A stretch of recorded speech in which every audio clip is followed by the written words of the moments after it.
সুপ্রিয় দর্শক, আসসালামু আলাইকুম। বাবর রিজওয়ান শাহিনকে ছাড়াই বাংলাদেশের বিপক্ষে খেলতে চায় পাকিস্তান। জুলাই এবং আগস্টে বাংলাদেশ ও ওয়েস্ট ইন্ডিজের বিপক্ষে দুটি টি-20 সিরিজ খেলতে যাচ্ছে পাকিস্তান দল। এই সিরিজগুলোতে হয়তো থাকছেন না দলের অভিজ্ঞ তারকা ক্রিকেটার বাবর আজম, মোহাম্মদ রিজওয়ান এবং শাহিন শাহ আফ্রিদি।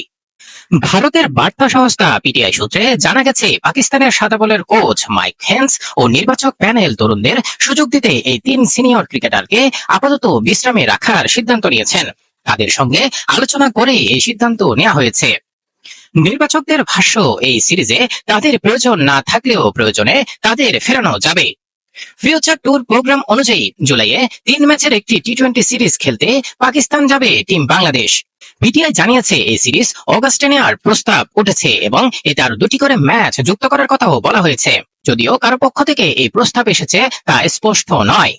এদিকে 1, 3 ও 4 আগস্ট লার্ডার হিলে ওয়েস্ট ইন্ডিজের বিপক্ষে 3 ম্যাচের টি-20 সিরিজ খেলবে পাকিস্তান। এছাড়াও অগাস্টে আফগানিস্তানের বিপক্ষে আরেকটি 3 ম্যাচের টি-20 সিরিজ আয়োজনের পরিকল্পনা রয়েছে।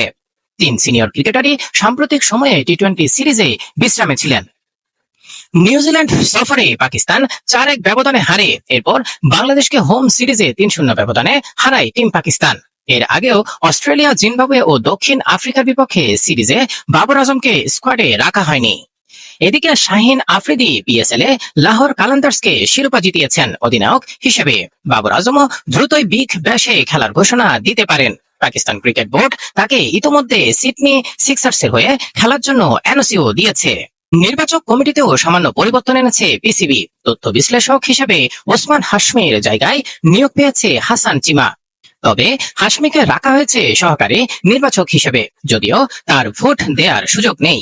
সব মিলিয়ে তরুণদের পরীক্ষা করে নেয়ার এই সময়টি বিশ্বকাপ ও এশিয়া কাপের আগে প্রস্তুতির গুরুত্বপূর্ণ ধাপ হিসেবেই দেখছে পাকিস্তান ক্রিকেট বোর্ড। সুপ্রিয় দর্শক, এই ধরনের মজা মজা খেলা সংবাদ পেতে আমাদের সঙ্গে থাকুন। ধন্যবাদ। আসসালামু আলাইকুম।